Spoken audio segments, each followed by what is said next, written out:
এখন আমরা যে এমসিকিউটা সলভ করব সেটা বুয়েট ভর্তি পরীক্ষায় 2010-11 সালে এবং সুয়েট ভর্তি পরীক্ষায় 2013-14 সালে এসেছিল।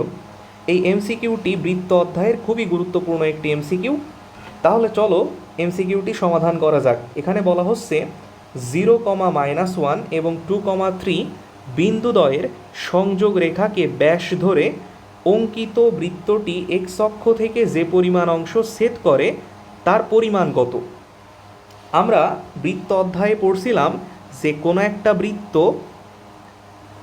একটা বৃত্তের যদি ব্যাসের প্রান্তবিন্দু দুইটা আমাদের কাছে দেওয়া থাকে তাহলে ওই বৃত্তের সমীকরণ আমরা খুব সহজেই বের করতে পারি। যেমন এখানে আমাদের কাছে একটা বৃত্ত দেওয়া আছে, এটা হচ্ছে ওই বৃত্তের একটা ব্যাস।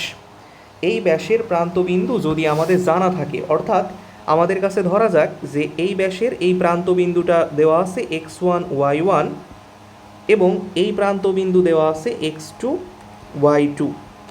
আমাদের যদি এই ব্যাসের প্রান্তবিন্দু দুইটা জানা থাকে তাহলে আমরা এই বৃত্তের সমীকরণ বের করতে পারি এবং এই বৃত্তের সমীকরণ হবে x minus x1 into x minus x2 plus y minus y1 into y minus y2 সমান 0। এখন আমাদের কাছে যে বৃত্তটা দেওয়া আছে সেই বৃত্তের ব্যাসের প্রান্তবিন্দু হলো 0-1 এবং 2-3। তাহলে আমরা এখানে x1 x2 y1 y2 এর মান বসানোর মাধ্যমে আমাদের কাঙ্ক্ষিত বৃত্তটি বের করতে পারি।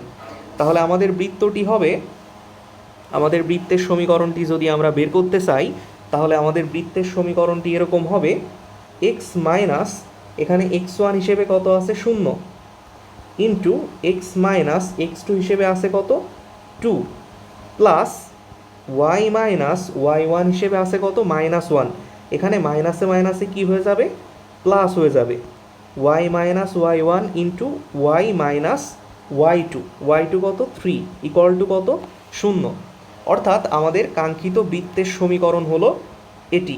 এখন এটাকে আমরা বৃত্তের আদর্শ সমীকরণের সাথে তুলনা করার জন্য একটু সিম্পলিফাই করব, অর্থাৎ এখানের পদগুলোকে আমরা গুণ করে দিব।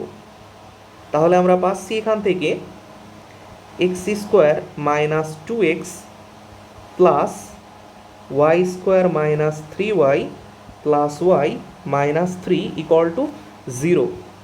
এখান থেকে আমাদের আলটিমেট সমীকরণটি আসে x² plus y² minus 2x minus 2y minus 3 equal to 0।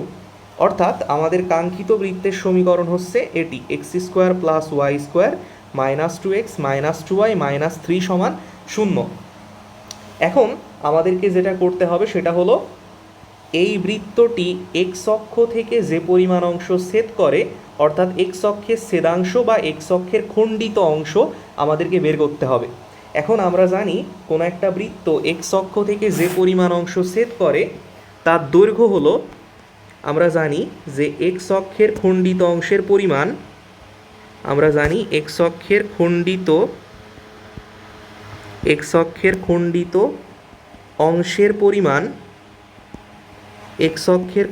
অংশের পরিমাণ সমান 2√g² মাইনাস c। এখন এই সমীকরণ থেকে g এবং c এর মান বের করতে হবে। তার জন্য আমরা যেটা করব সেটা হলো আমাদের বৃত্তের আদর্শ সমীকরণের সাথে এই সমীকরণটিকে তুলনা করব। আমাদের বৃত্তের আদর্শ সমীকরণ ছিল এরকম। বৃত্তের আদর্শ সমীকরণ x² plus y² plus 2gx plus 2fy plus c সমান 0।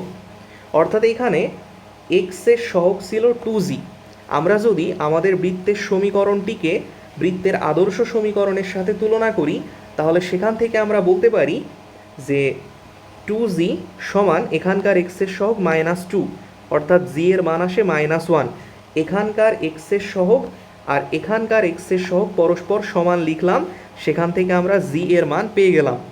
আর এখানকার ধ্রুবক পদ আর এখানকার ধ্রুবক পদ পরস্পর সমান হবে, অর্থাৎ আমরা এখান থেকে বলতে পারি c এর মান আসবে -3।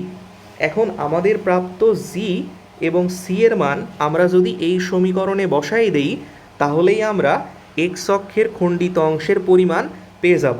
তাহলে এখানকার জি এবং সি এর মান আমরা এই সমীকরণে বসিয়ে দিচ্ছি। এখান থেকে আমরা পাচ্ছি 2√g², জি স্কোয়ার অর্থাৎ -1² মাইনাস সি এর মান কত, -3।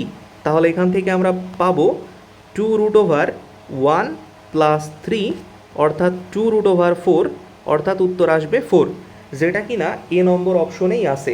অর্থাৎ আমাদের কাঙ্ক্ষিত উত্তর হচ্ছে এ নম্বর।